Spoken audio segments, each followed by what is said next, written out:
I cancelled my ChatGPT subscription. Yes, really, after 10 months of initially good to very good results, I pulled the plug.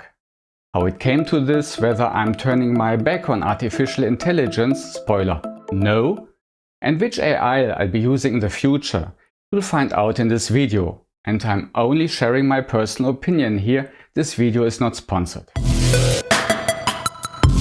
Until July 2025, I essentially used only 2 AI models because I had the ChatGPT subscription. GPT-4o for everyday questions, research and brainstorming. The responses came quick, the quality was good. When tasks were more complex or involved software installation or programming, o3, OpenAI's reasoning model, delivered very good results. I know OpenAI's naming convention is confusing to everyone, but we won't dwell on that. Specifically, I used ChatGPT back then for proofreading YouTube scripts, debugging Python scripts, complex AI tool installations, research on new tech topics, and of course brainstorming for content ideas. Everything worked solidly. Then came August 2025 and with it the release of GPT-5.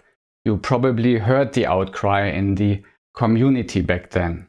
I wasn't particularly thrilled in the first few days either. Heavily fluctuating response quality paired with extremely dry formality. But after a few days I noticed that GPT-5's thinking mode, the model with extended reasoning, delivered very good results. As a Plus subscriber for $20 a month, I had 3,000 thinking mode calls per week available and could live with that. Admittedly, responses sometimes took several minutes, which was a bit annoying, but the quality I received in most cases made up for it quickly. I thought, okay, this will be my main model now. But then the problems came and they didn't come one at a time, but as a triple blow. Repeatedly, there were situations in some chats where the quality dropped from high to very high, down to very low, and I received responses with sometimes serious errors. And this inconsistency, getting qualitatively good responses in the same chat, but then again very poor, faulty responses repeatedly destroyed hours of work. And by that I don't mean context window overflow, when the chat gets too long and the model forgets the beginning. No. This happened both in very long chats and sometimes with just a few inputs. Let me give you concrete examples from the community that I researched and that exactly reflect my experiences. Example 1, GPT-5 failed at a simple task that went viral. How many B's are in the word blueberry? The model couldn't count the letters correctly, a fundamental error that exposed the weakness of the highly praised FIDE level model. Example 2, things got particularly embarrassing when the question was asked about the first 12 US presidents.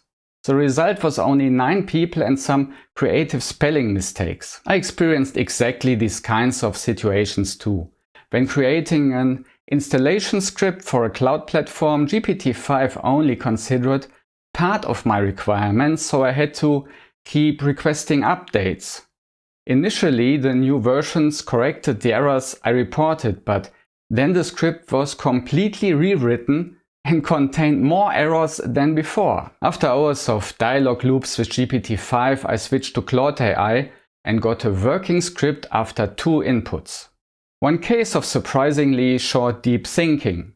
Among GPT-5's memories is my English language YouTube channel. ChatGPT was supposed to create a welcome message on Patreon for the channel. It was then created in German, not English. That can perhaps happen. What annoyed me more were the references to menu items I should access that didn't exist. And this despite me having told GPT-5 to search for the currently best approach. You've probably heard of routing before. That's a mechanism where ChatGPT evaluates your input and routes it to a model from the GPT-5 family depending on complexity. In theory, this sounds quite sensible. Simple tasks are answered with a fast model, complex tasks with a large reasoning model. The problem? This decision happens in a black box. Especially as a free user, you don't see which model is responding to you. And if the routing decides incorrectly, you get a poor quality for your complex query. But I had the Plus subscription and could directly select the thinking model. So I should have always received similarly good responses. Why wasn't that the case for me? I had the impression that the thinking time was dramatically reduced in recent weeks. While I often saw 120 to 300 seconds of thinking time in August, suddenly it was only 10 to 30 seconds for similarly complex queries, as if the computing time was being throttled in the background. And then I discovered it. A few weeks ago, even for thinking mode, a separate setting became accessible in the user interface. You could set the thinking time to standard or extended, and standard, you can hardly believe it, was a massively reduced thinking time. Extended was what I had experienced when it launched in August. This setting wasn't obviously placed. I hadn't noticed it initially. Only after I received poor responses multiple times and looked in the settings did I notice that standard was preset. Here we come to the core problem. OpenAI is under enormous cost pressure. The business numbers are public, and it's clear that the computing power for these large models is extremely expensive. Whether OpenAI therefore deliberately uses smaller or worse models when server load is high, for example during peak hours in the US, we don't know. I can't prove it either.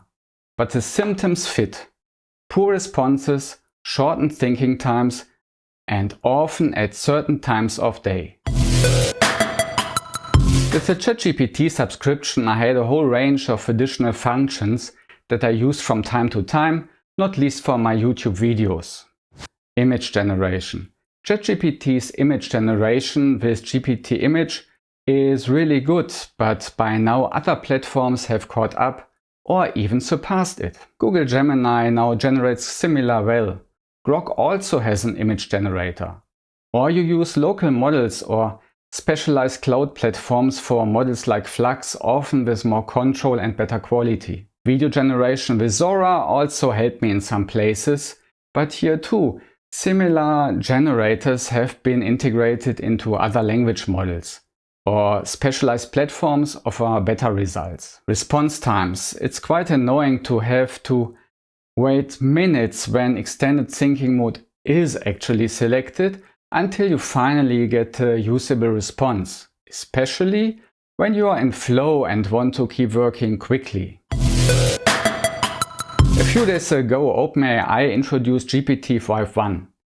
Two new variants. GPT-5.1 Instant, which should be warmer and faster with better instruction following and adaptive reasoning, and GPT-5.1 Thinking, which adapts thinking time dynamically. Faster for simple tasks, slower for complex ones.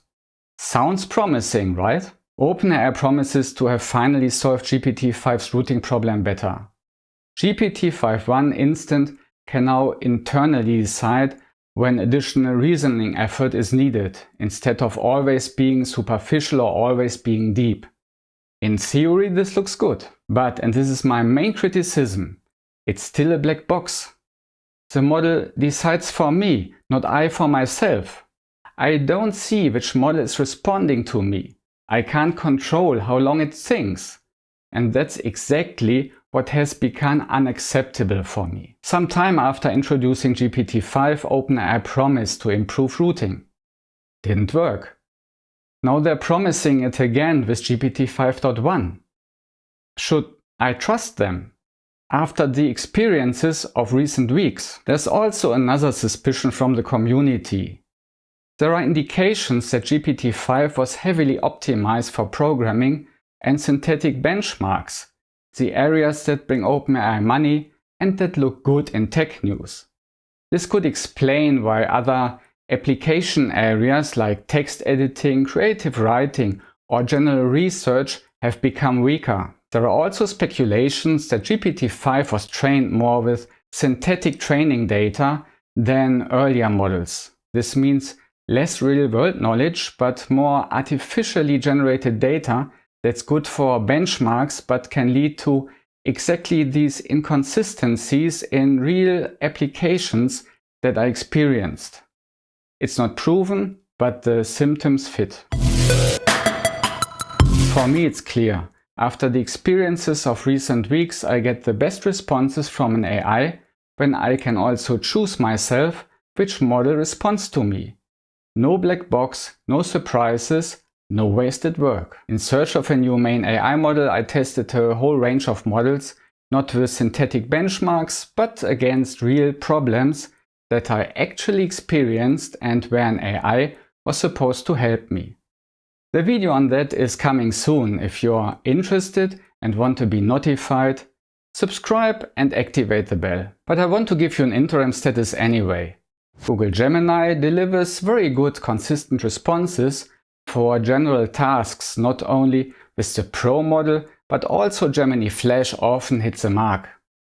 The responses feel natural, the research is solid, and the image generation is now on par with ChatGPT. Here there is so far no routing problem. You choose Flash or Pro yourself and get it. Should you fall below your Pro limit, it switches to Flash, but that's shown to you. There's one special case in the command line interface. For free tier users, Gemini switches from Pro to Flash at some point without notification, but that's documented and doesn't affect the web interface.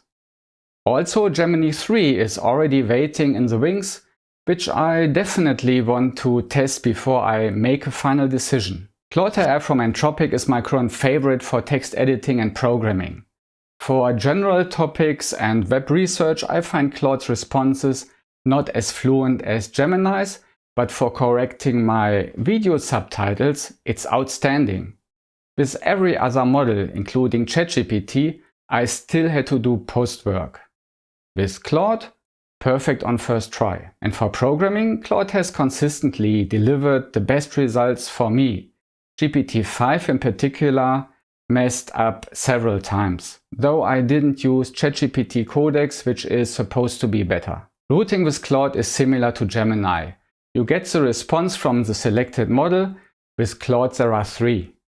When a limit is exhausted, it automatically switches to the next smaller model, but this is also shown to you. That means neither with Claude nor with Gemini is a model you didn't choose used for generating the response, and only when limits are exhausted does it go down one level with a corresponding notice. In summary, Claude AI and Gemini are both still in the running. I haven't made a final decision yet.